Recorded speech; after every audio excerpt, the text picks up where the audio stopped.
Well, what if there were not just theories, but like proven conversational techniques?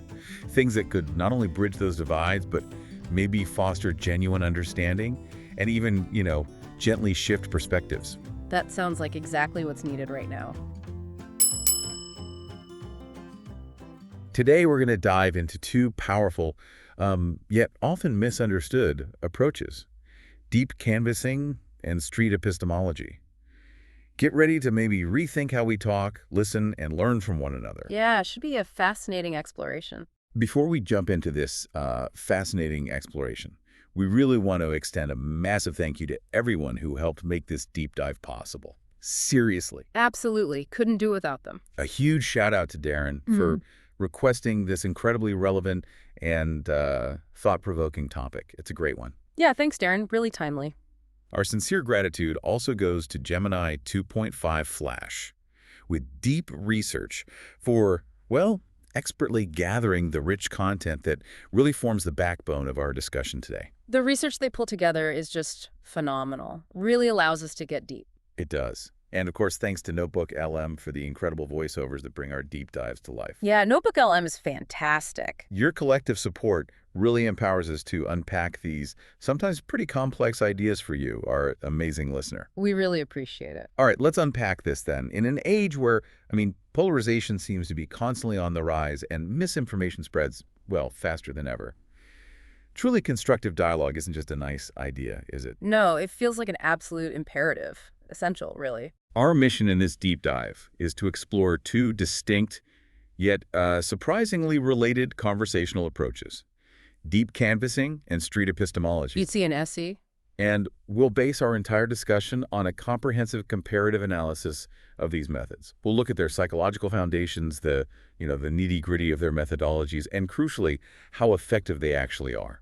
Right, looking at the evidence behind them. Then we'll shine a light on where they overlap, their shared ground, pinpoint their key differences, and maybe most interestingly, explore how they might be synergistically enhanced, like borrowing the best bits from each other. That hybrid potential is really intriguing. The ultimate goal: to give you a practical shortcut, to understanding these powerful tools so you can foster more meaningful interactions, whether you're trying to gently persuade, genuinely understand, or maybe just connect on a deeper level. Tools for better conversations, essentially. The art of empathetic persuasion. Okay, let's start with deep canvassing, often called DC. Now, this isn't your grandma's old-school door-to-door sales pitch for a politician, right? No, not at all. And it's definitely not that quick, scripted interaction you might think of with typical campaigning. Right. So what really sets deep canvassing apart is its unwavering commitment to longer, more in-depth, and crucially two-way conversations. That two-way street is fundamental. Traditional canvassing is often just message delivery or data collection. Very one-way. Exactly. DC's core objective is different. It's about building genuine human connections and fostering hopefully lasting change in attitudes and behaviors. It's specifically designed to rehumanize polarizing topics. I like that phrase, rehumanize. It turns abstract debates into something personal, relatable. Yeah. Think of it as a profound shift from a purely transactional model where the aim is just getting a vote or a signature to a deeply relational one. Right. In deep canvassing, the quality of that interpersonal connection, it isn't just a nice side effect. It's actually seen as a core mechanism of influence. That relational foundation is absolutely critical because it directly reduces an individual's perceived threat to self-image. Which is huge. When you feel genuinely heard, respected, those defensive walls naturally start to come down, don't they? They really do. And that feeling of psychological safety, it just makes people far more open, more receptive to new ideas. It paves the way for those durable shifts in attitude. So the effectiveness isn't just about having the perfect message. It's profoundly about the quality of that human interaction, the trust, the rapport you build. Even in a surprisingly short amount of time sometimes, it's about the quality of that connection. Building on that relational foundation, deep canvassing really thrives by leveraging some, core psychological principles. Okay, like what? Central to its approach is cultivating compassionate curiosity and non-judgmental listening. And these aren't just buzzwords. Right, they sound nice, but what do they mean in practice? They're essential for actually getting someone to share their relevant and emotionally significant experiences. When you truly listen, and I mean genuinely listen, showing understanding through nodding, thoughtful questions, mirroring language, it creates this profound sense of being understood, empathized with. Okay, so it makes the other person feel genuinely heard. Exactly. And this process, as the research suggests, significantly reduces defensiveness. And in turn, that increases openness to arguments that might otherwise be seen as counter-attitudinal. Counter-attitudinal, meaning ideas you'd normally just reject straight away because they challenge your existing views. Precisely. It's about creating a mental space where new ideas can actually land without triggering that immediate nope response. That makes sense. What else? Deep canvassing also heavily uses something called narrative persuasion. Narrative persuasion. Storytelling, basically. Essentially, yes. Canvassers share personal stories, but specifically stories that reinforce values relevant to the issue being discussed. This is incredibly powerful because it facilitates perspective taking. Ah, so hearing someone's personal story helps you see things from their angle. Exactly, especially if it's emotionally resonant. It humanizes these complex, often polarizing topics. It encourages you, the listener, to reflect on your own values and consider new perspectives. And it kind of bypasses that resistance you get with direct arguments or just throwing facts at someone. Yeah, facts often don't change minds on their own, do they? Rarely. For example, talking about climate change, a personal story about a family struggle with, say, flooding or drought might connect far more deeply than just rattling off temperature statistics. That emotional connection is key. It's what seems to enable attitudes to actually shift. Okay, so the story connects emotionally, makes you reflect. But this raises an interesting, kind of subtle point that the sources highlight. While active and empathetic listening are consistently emphasized as core principles of claims that they reduce perceived threat and can lead to attitude change, some empirical findings paint a slightly more nuanced picture. Oh, how so? Well, a key study by Kalla and Brookman found something interesting. They found that while sharing a persuasive narrative did durably change attitudes, adding high-quality listening didn't seem to add to these persuasive effects directly. Wait, so listening doesn't matter for persuasion. That sounds counterintuitive. No, not quite. It doesn't mean listening is unimportant. Far from it. It suggests that while active listening is undeniably crucial for establishing rapport, creating that psychologically safe space, and getting the other person to share their experiences, all foundational for DC, its direct, additive contribution to the persuasive effect itself might be more indirect, or maybe less potent than the narrative. Okay, so listening sets the stage, but the story does the heavy lifting in terms of changing the attitude. That seems to be the implication. Think of it like this. Listening might be a necessary condition for persuasion. It primes the individual, makes them receptive, lowers the barriers. But it's the personal story and its emotional resonance that appear to be the primary drivers of the actual attitude shift. That makes sense. So training for DC needs to balance both, teaching people how to listen and how to tell effective stories. Exactly. Understanding their distinct yet interdependent roles. You need the listening skills to open the door, but you need the story to actually walk through it, so to speak. Gotcha. What other psychological angles does DC use? Furthermore, DC skillfully taps into a common psychological phenomena called cognitive dissonance. Ah, cognitive dissonance. That uncomfortable feeling when things don't quite add up in your head? Precisely. It happens when you hold conflicting beliefs, values, or attitudes. Like when your actions don't align with your values or two core beliefs clash, it feels icky. Yeah, uncomfortable. How does DC use that? By sharing narratives that introduce alternative perspectives or maybe subtly highlight inconsistencies within an individual's existing framework, canvassers can gently help people unpack their experience, help them stumble upon anomalies or maybe cracks in the foundation of their beliefs. So it's not about pointing fingers and saying you're contradicting yourself. No, definitely not direct confrontation. It's about facilitating an internal process. This internal reflection prompts the person to resolve their own internal conflict, often by adjusting their beliefs. And because it feels self-driven, the attitude shift tends to be more authentic and lasting. Wow. It's a powerful internal mechanism that DC is effectively leveraging. Given how sophisticated deep canvassing sounds, I'm really curious about its origins. Where did this powerful approach actually come from?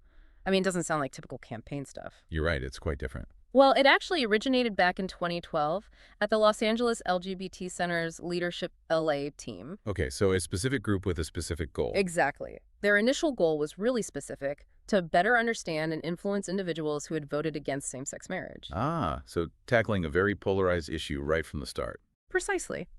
And this wasn't just tweaking an existing political tactic, it marked a significant evolution from traditional political canvassing.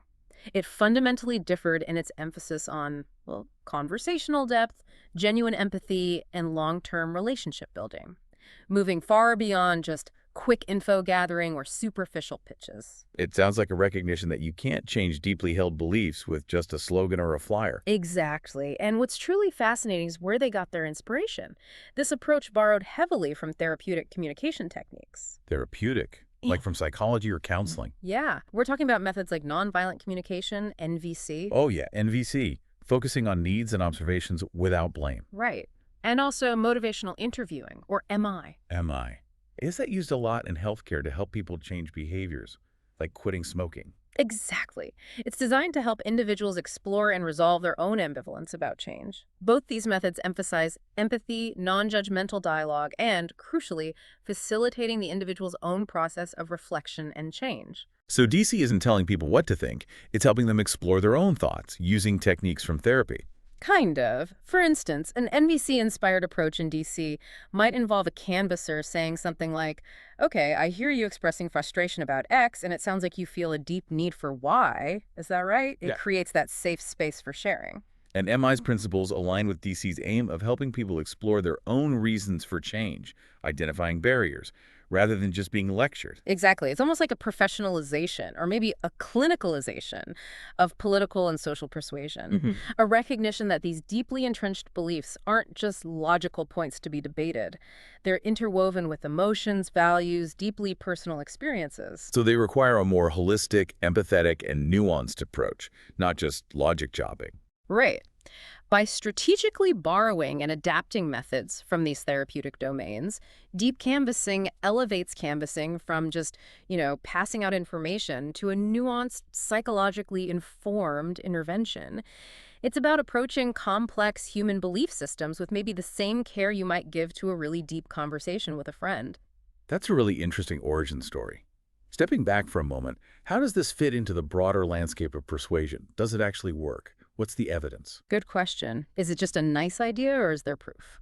Well, deep canvassing actually has robust empirical evidence to back its claims, particularly from rigorous academic field experiments, most notably those by Kalla and Brookman you mentioned earlier. Okay, so proper academic studies. Yes, very rigorous ones.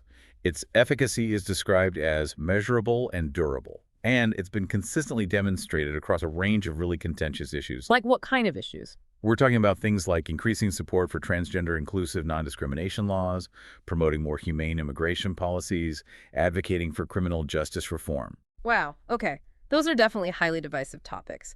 And DC showed a real, tangible impact. Yes, studies consistently show attitude shifts lasting at least 4 months, which is actually quite significant in the world of persuasion, where effects often just fizzle out really quickly. 4 months is pretty durable. Any specific examples? Yeah, get this. In the 2020 U.S. presidential election, deep canvassing was estimated to be over 100 times more effective per person than the average electoral persuasion strategy. Wait, 100 times more effective? Per person? 100 times. Think about that leap in efficiency. It's massive. It contributed to a reported 3.1% decrease in Trump's vote margin overall, and even higher, 4.9% among women. That's a substantial impact on actual election outcomes, considering the scale. Absolutely. It was also shown to decrease belief in things like mail-in voting fraud by nearly 2 percentage points. And it was found to be particularly effective with political moderates and independent voters. So people may be more open to begin with, but still impressive results from conversations that are often just, 10, 20 minutes long? Exactly. It underscores DC's capacity to achieve meaningful, lasting impact through relatively brief interactions. And there are even new advancements, like using large language models to test persuasion theories, suggesting ways to study these psychological processes more efficiently at scale. So the field is still evolving. Okay, so it's effective for persuasion on specific issues. Does it have broader implications? Yes, definitely.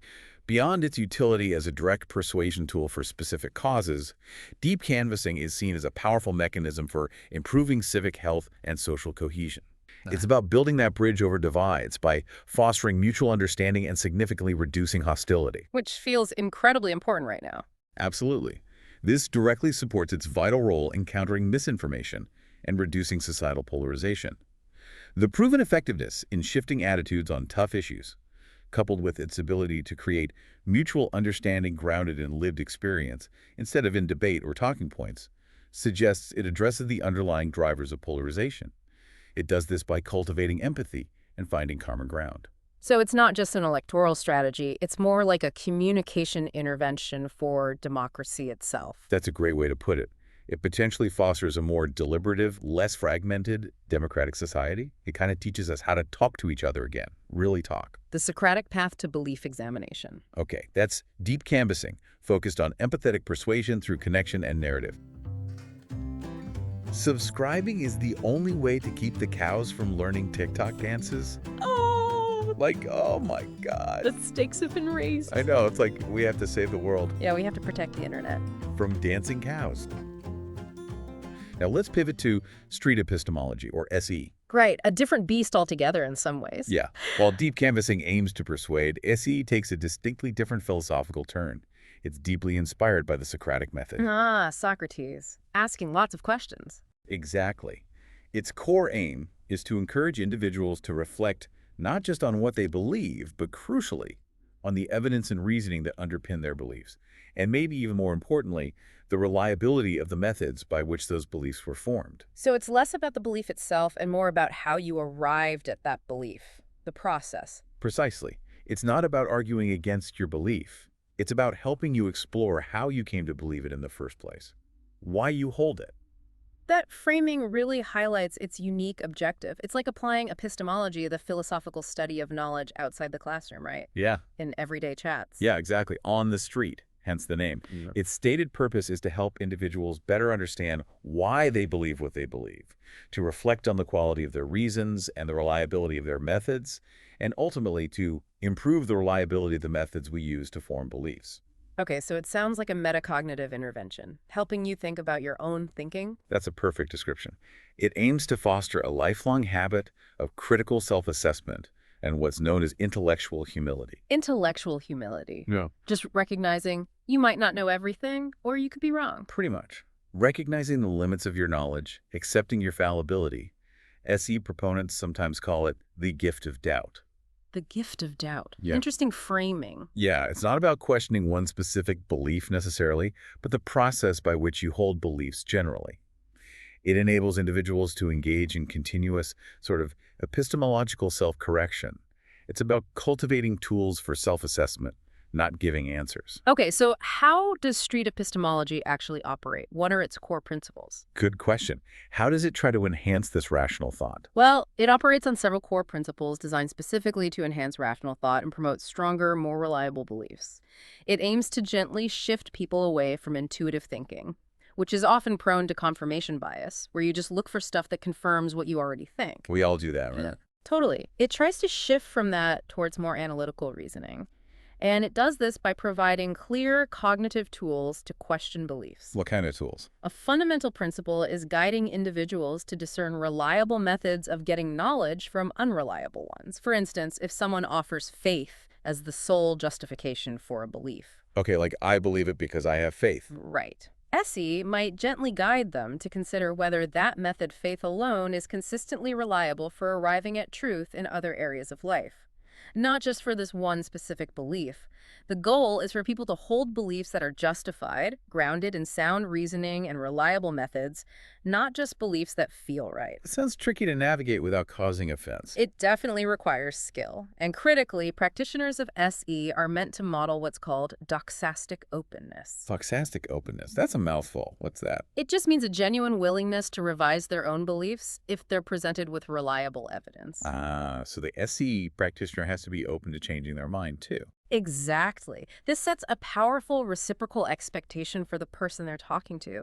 It fosters an environment of mutual exploration, not an adversarial debate where one person is right and the other is wrong. Okay, that makes sense. It levels the playing field. And this commitment to intellectual humility, recognizing your own limits and fallibility, is seen as absolutely critical for genuine critical thinking. Without it, people are just highly susceptible to motivated reasoning and confirmation bias. Makes any real belief examination almost impossible. So SE tries to cultivate this humility first, to unlock more open, rational thought. Precisely. It functions as a pedagogical tool for cultivating that humility, which then opens the door to lifelong learning and self-correction. It's not just about that one belief in that one conversation. So how does SE actually work in practice? What kind of questions do they ask to get people thinking like this? That's where the Socratic influence really comes in. SE primarily uses open-ended, Socratic questions, designed purely for self-reflection. These include classic questions like, what do you mean? Just to clarify terms, make sure everyone's talking about the same thing. Yeah, basic but essential. Then why do you think that? Probing the underlying reasoning? How do you know? Asking about the evidence or the sources of information. Getting to the roots of the belief. Right. Also eliciting alternative viewpoints like, have you ever considered it from this angle? Or exploring implications like, okay, if that's true, what follows from that assumption? These questions seem carefully designed not to attack, but just to promote deeper thought, gently expose maybe inconsistencies. Exactly. Encouraging the person to really think about the architecture of their own beliefs, like examining the blueprints of a building, seeing if it all holds together. Are there any specific techniques that are unique to SE? Yeah, there's a particularly insightful one called Alexander's question. Alexander's question. What's that? It asks, what new information or evidence would be required to change one's mind? Oh, wow. That's a direct challenge to confirmation bias, isn't it? Totally. It forces you to identify specific, articulable conditions for revising your belief. It provides a clearer pathway for your own self-assessment, makes you consider what would genuinely shift your perspective, rather than just digging your heels in and defending, which is our natural tendency. That sounds incredibly useful. Any others? There's also a variation called spectrum street epistemology. This uses like a physical spectrum, maybe just hand gestures or drawing a line, to gauge someone's confidence level in a belief from 0 to 100%. Okay, so quantifying the belief strength. Right, and then structuring the dialogue around the reasons for being at, say, 80% confidence instead of 50% or 100%. It makes the conversation more tangible, less abstract. Turns a potentially difficult topic into a more structured kind of exercise. Interesting. So the systematic questioning, like asking for the main reason someone believes something, and then exploring hypotheticals like, okay, if that main reason turned out to be wrong, how would that affect your belief? What's the goal there? The aim is to pinpoint the core causes of a cherished belief, identify its strong pillars, so to speak. It's described as a strategic deconstruction, not just random questioning, and importantly, done with immense care. Strategic deconstruction. I like that. So by identifying the main justifications and hypothetically removing them. SE can reveal whether a belief is truly evidence-based or if it rests on other, maybe unacknowledged supports like emotion, tradition, authority figures. It can expose anomalies or weaknesses in the belief's underlying structure. Leading to introspection and maybe a reevaluation of their confidence level, even if the belief itself doesn't immediately flip. Exactly. It shifts the conversation from a superficial defense posture to a deep internal audit of one's own epistemic framework, how you know what you know. That's a great practical look at how it operates. However, this does raise an important question. How effective is it really? While anecdotal evidence and claims from practitioners suggest it's useful for critical thinking, what does the formal research say, especially compared to deep canvassing? Yeah, where's the hard data on SE changing specific beliefs or behaviors long term? Well, that's where it gets a bit trickier. Formal academic studies on its direct effectiveness in changing specific beliefs are actually less robust and extensive compared to DC's evidence base. Some critiques have been quite harsh, even calling it a hobby of one man with no studies of effectiveness. Ouch, that sounds dismissive. It is, though proponents do acknowledge that ongoing research into its effects is happening. But it's fair to say the empirical validation isn't as strong as DC's, at least not yet. Part of the challenge might be that its impact is inherently harder to quantify if the core goal is improving the process of thinking rather than just changing one specific belief. Right, measuring critical thinking improvement is harder than measuring a changed vote intention. Exactly, it's a different kind of impact.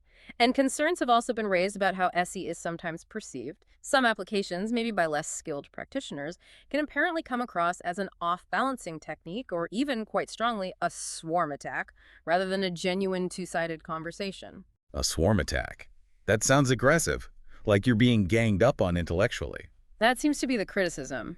This perception can unfortunately lead to the impression that the technique is really just about pushing an agenda, even if that's absolutely not the practitioner's intent. And that perception would likely shut down the conversation immediately. Absolutely. And neuroscientific research is quite revealing here. We know that parts of the brain associated with physical threats actually show increased activity when our deeply held beliefs are questioned. So challenging someone's core beliefs can literally feel like a physical attack to their brain. That's what the neuroscience suggests. It helps explain that inherent, almost visceral resistance to belief change we all experience. It's like that feeling when someone criticizes your favorite sports team, you might get physically defensive, even though it's just an idea. Yeah, I can relate to that. So, this discrepancy between SE's stated intent, non-confrontational exploration, self-reflection, and the perception by some critics of subtle attack or unreasonable questions asked in a reasonable fashion is absolutely critical to address. Because if it feels like an attack, it backfires. Precisely.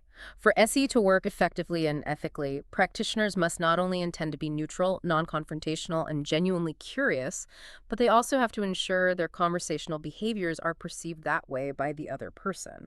That sounds like it requires a lot of skill and self-awareness. Immense amounts. Heightened self-awareness, rigorous training in managing the interlocutor's emotional state, a deep understanding of interpersonal dynamics. If the process feels like an interrogation or a covert attempt to dismantle someone's worldview, it's highly likely to trigger defensiveness, undermine trust, and ultimately fail, regardless of the practitioner's good intentions. So it highlights a need for really comprehensive training in relational dynamics and emotional intelligence within SE practice to bridge that gap between intent and impact. Exactly. It's crucial for ensuring the method actually achieves its potential. The canvassing versus street epistemology. Okay, so we've looked at DC and SE individually. You might be thinking these two methods sound completely different, right? Given their aims, persuasion versus reflection. Yeah, on the surface, they seem quite distinct. But when we strip away their unique goals for a second, you might be surprised by some powerful common threads that actually tie them together. Let's dig a bit deeper into this comparison. How are these two approaches actually quite similar? Well, one clear similarity is that both deep canvassing and street epistemology fundamentally move beyond those brief transactional interactions we often have. Right, no quick sound bites here. Both commit instead to extended, in-depth dialogues, conversations that allow for a far more profound exploration of complex issues and deeply held beliefs.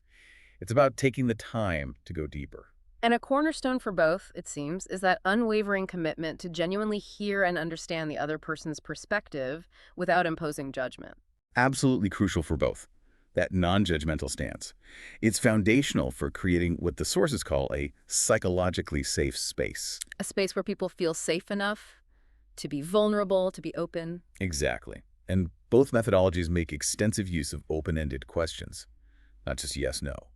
Questions to encourage deeper thought, elicit personal stories, explore underlying reasons for beliefs. So even though their ultimate goals diverge, persuasion for DC, reflection for SE, both techniques seem to start with a strong emphasis on just understanding the other person first, their viewpoint, experiences, emotional landscape. Yes, that initial phase of empathetic understanding is common ground, before any deeper exploration or persuasion attempt begins. This pervasive emphasis across both methods on a non-judgmental context, creating a safe space, maintaining a respectful stance, it points to a shared critical underlying mechanism, doesn't it? Which is psychological safety. Absolutely. That seems to be the key ingredient that makes both approaches potentially work. When individuals perceive the conversation as safe and respectful, their perceived threat to self-image goes way down. Right.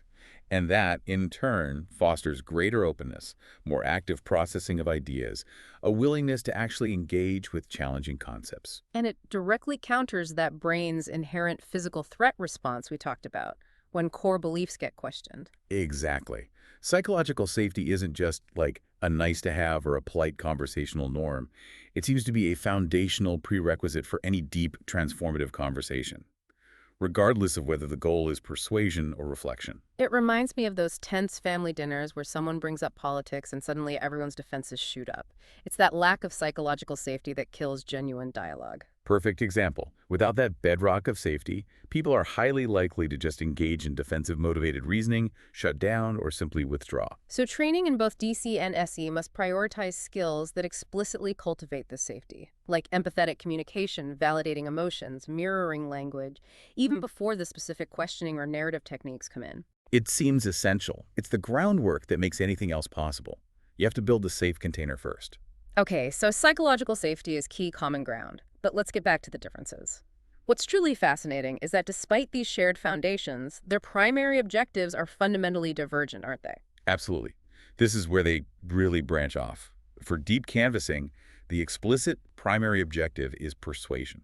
Right, to change attitudes, beliefs, maybe behaviors to align with a specific cause, candidate, or policy. Exactly. It aims to win hearts and minds, mobilize civic engagement towards a predetermined outcome, like supporting a specific law or voting for someone. It's a very direct, measurable goal. Okay, clear goal for DC. What about SE?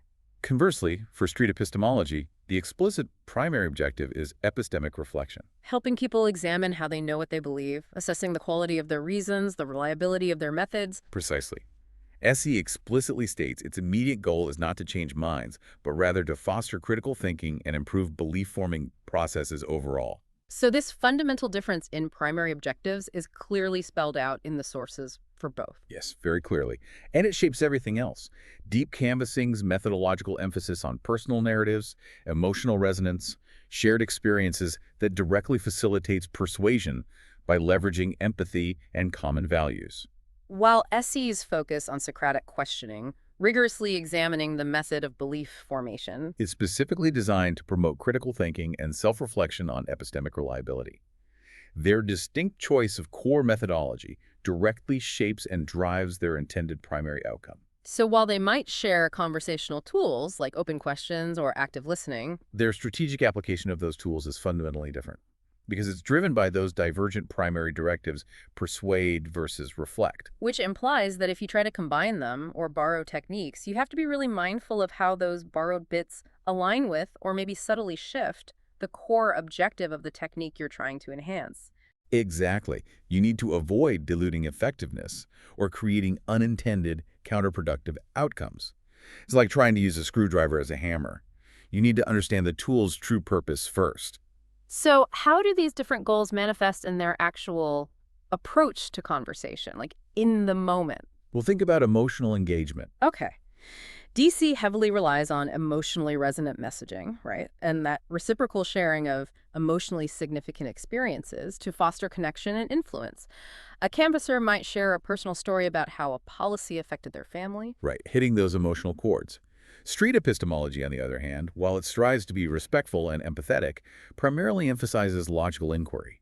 It focuses on the quality of someone's reasoning. It aims for a more analytical processing of beliefs. So a key distinction in the levers they pull, heart versus head, broadly speaking. That's a reasonable simplification, yes. And think about logical rigor. Okay. SE explicitly uses the Socratic method to systematically challenge assumptions, probe evidence, examine logical coherence. It's aiming for that rigorous intellectual deconstruction, like a detective finding weak links. Yeah, really probing the structure of the argument. Deep canvassing, while definitely impactful, uses narratives more to create those cracks in the foundation. But the emphasis seems to be on the emotional connection leading to a shift in perspective, rather than a purely logical dismantling. The crack is often felt, not just intellectually understood.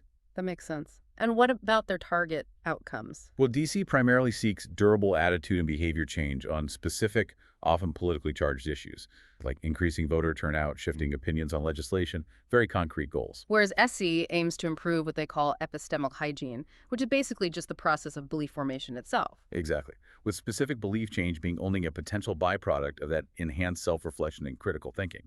It's about building better thinking habits for the long run. And this distinction even extends to the practitioner's stance, right? DC canvassers often share their own personal experiences. Yes, to build rapport, show vulnerability, and influence the interlocutor. While SE practitioners strive for neutrality, they typically don't reveal their own stance on the issue. Generally, no. The idea is to avoid influencing the interlocutor's independent self-reflection. They want you to come to your own conclusions based on examining your own reasons, not be swayed by their opinion. Okay. These differences in emotion, logic, outcomes, practitioner stance, they reveal that DC and SE operate on distinct points along what we could call a persuasion-reflection spectrum. That's a great way to visualize it. A spectrum. DC leans heavily towards the persuasion end, leveraging emotion and narrative pathways to directly influence specific attitudes. SE, conversely, is positioned more towards the reflection end, using logical and methodological pathways to foster internal self-assessment. And while both ultimately aim for some form of change, DC seeks directed change towards a specific cause or candidate, whereas SE aims for self-directed change towards more reliable belief-forming methods. it really highlights choosing the right tool for the job, doesn't it? hmm If you want to convince your family to recycle more, maybe DC's approach is better. But if you're trying to help a friend critically evaluate, say, a wild conspiracy theory they saw online, maybe SE's reflection-focused approach is more suitable. Right. And the inherent challenge in trying to combine these techniques lies in carefully balancing these different leverages without accidentally undermining the core integrity or primary goal of either approach. If we zoom out again and connect this to the bigger picture, are there other noteworthy differences between these two powerful approaches, besides the core objectives and methods? Yes, definitely. One big one is research rigor, which we touched on. Right. DC has those extensive, rigorous academic field experiments, like Colleen Brookman's work, demonstrating measurable and durable effectiveness, a strong empirical foundation. Exactly. Street epistemology, while philosophically grounded, has less formal empirical validation, specifically for its effectiveness in inducing direct belief change. There are those critiques about a lack of studies, even though proponents mention ongoing research. And again, maybe because its effectiveness is just harder to quantify if the goal is process improvement, not specific belief change. That's likely a major factor. It's like measuring the long-term impact of teaching critical thinking versus measuring immediate test scores, different kinds of evidence. What about their target audiences? Do they differ? Yes. Deep canvassing often strategically targets undecided or swing voters, and moderates, people whose attitudes are perceived as more malleable, more persuadable. They're looking for people who might actually change their mind on that specific issue. Right. Street epistemology, on the other hand, can theoretically be applied to anyone holding any belief they're willing to discuss, regardless of their political, social, religious alignment. It's a much broader potential audience. You could use SE with an atheist discussing faith, or a flat earther discussing cosmology. Anyone willing to examine how they believe something. That's a huge difference in scope. What about the emotional toll on the people doing the talking? That's another interesting difference. Deep canvassing conversations, because they're deep and involve sharing personal, often emotionally charged stories, can be really emotionally draining for the canvassers themselves. It takes a lot of empathy, a lot of emotional labor. I can imagine. Pouring your heart out repeatedly must be tough. Definitely. Street epistemology conversations, while intellectually demanding, might present a different kind of emotional challenge, particularly if the interlocutor perceives their deeply held beliefs as being attacked or off-balanced, potentially triggering that defensive threat response we talked about, even if that's not the intent. So SE might be less emotionally draining for the practitioner in terms of sharing, but potentially more challenging in terms of managing the other person's defensiveness. Potentially, yes. It highlights an inherent trade-off, doesn't it? Deep canvassing focuses on immediate, measurable persuasion. Street epistemology aims for fostering that indirect, foundational epistemic empowerment. And it sounds like future research really needs to focus more deeply on SE's impact on general critical thinking skills, intellectual humility, beyond just immediate belief shifts to really grasp its long-term effectiveness. Agreed. Understanding that broader impact is key. Borrowing for greater effectiveness. Your journey to deeper understanding starts here. NavigatingBeliefs.com. Sign up. It's free. So it's not just learning, it's an adventure. Yeah, like a quest for knowledge. Okay, so we've got these two powerful tools, DC and SE, each with clear strengths, specific applications. But what if we could make them even more powerful? Could they learn from each other? What does this all mean for making these methods even more impactful? This is where it gets really interesting, the potential for synergy. Right. Deep canvassing is fantastic at persuasion through emotion and narrative, as we've discussed. But could it achieve even more profound, more resilient attitude changes by strategically integrating SE's focus on belief justification? How would that work?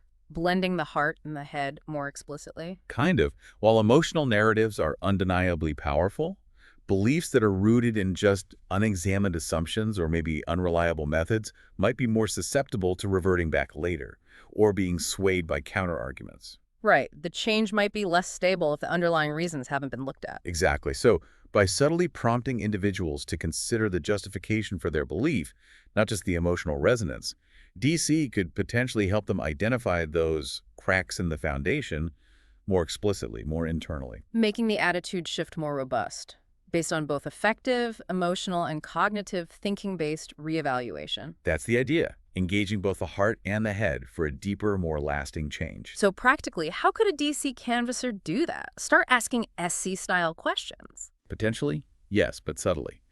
They could incorporate some of SE's core questions like, how do you know that? Or what's the main reason you believe X? This would move beyond just eliciting emotional experiences to also gently probing the foundations of those experiences or the beliefs derived from them. So after hearing a story, the canvasser might gently ask, what makes you so confident in that particular aspect? Something like that. Exactly. And furthermore, using what would it take to change your mind? That powerful Alexander's question could also be incredibly useful within a DC framework. How would that fit? DC is trying to persuade, not just make people reflect on change conditions. True, but deep canvassing already aims to help individuals reflect on their own values and consider new perspectives.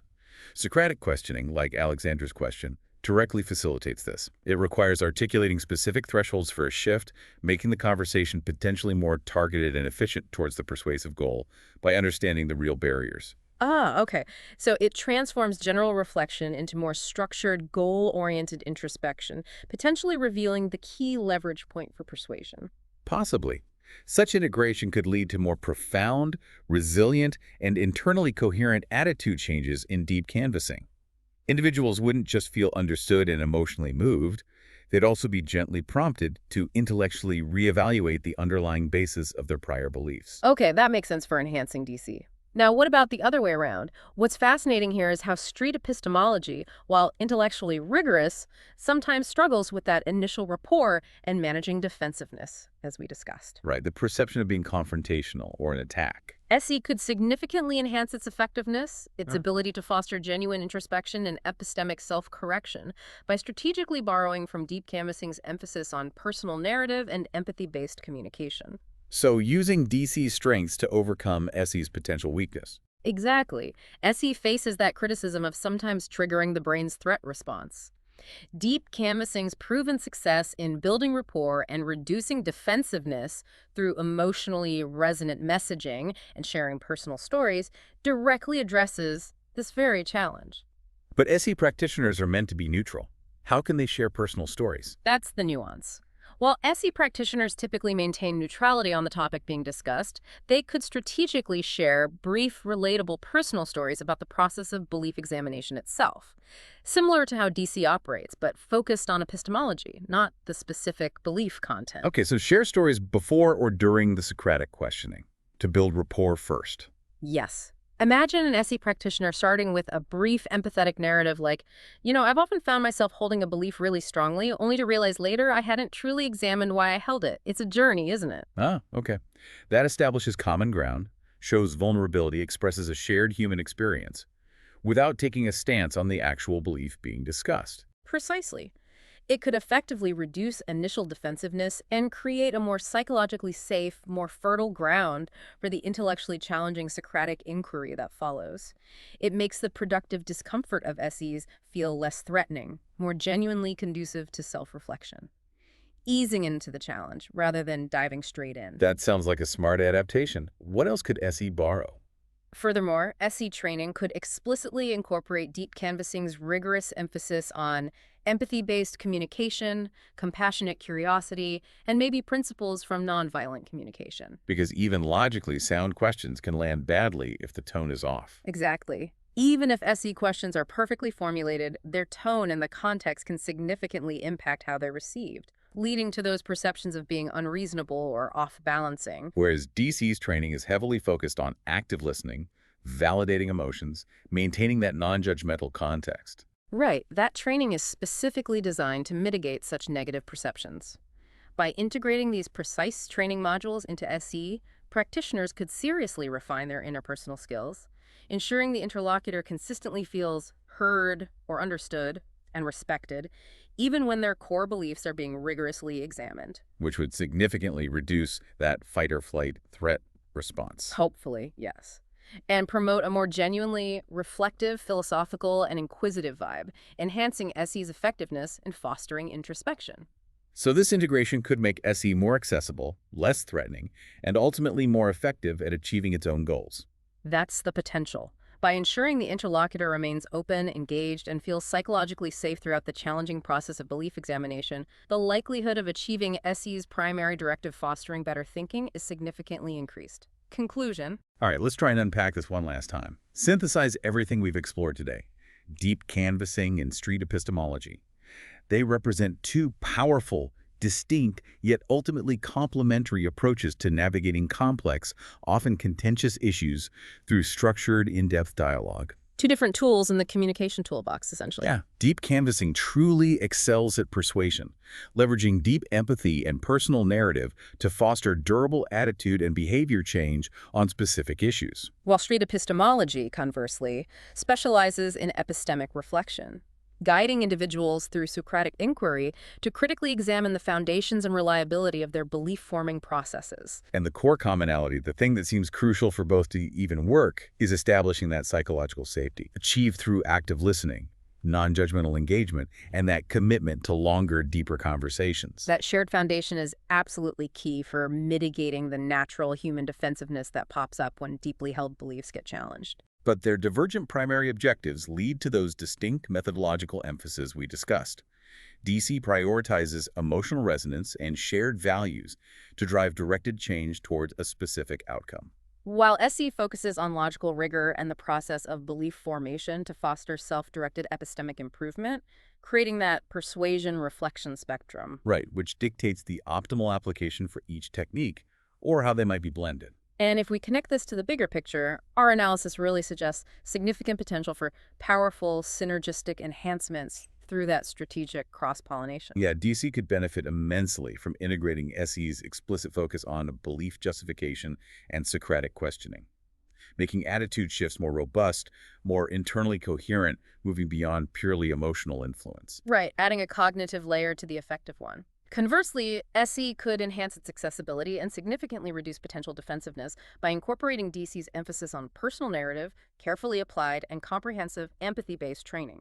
Ensuring belief examination happens within a psychologically safe, genuinely empathetic framework, increasing the odds of successful introspection. Exactly. And the implications of these potential hybrid approaches, they extend far beyond just political canvassing or philosophical street chats, don't they? Absolutely. Their utility could be profound in so many diverse contexts. Think about public health campaigns trying to encourage healthier behaviors. Or conflict resolution in communities.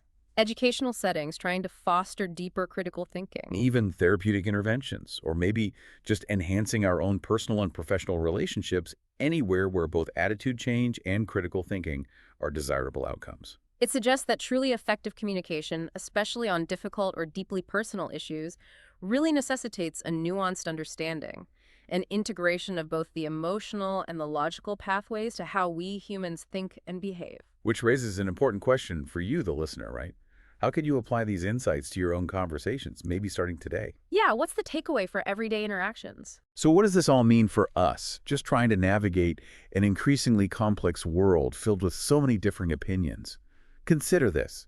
In every significant conversation you have, whether it's about a deeply held conviction or even a simple disagreement with a friend or family member, you have a choice. A choice in how you approach it. Will you prioritize winning the argument, proving you're right? Or will you instead choose to create the psychological safety that's necessary for true understanding to occur, and perhaps even allow for a self-driven shift in perspective, either in them or maybe even in yourself? That's a powerful framing. Winning versus understanding. The power to bridge divides, to cultivate genuine curiosity, and maybe to rehumanize these polarized topics. It might just lie in choosing how deeply we are willing to listen and how thoughtfully we are willing to ask. What conversations will you approach differently after today's deep dive? Until next time.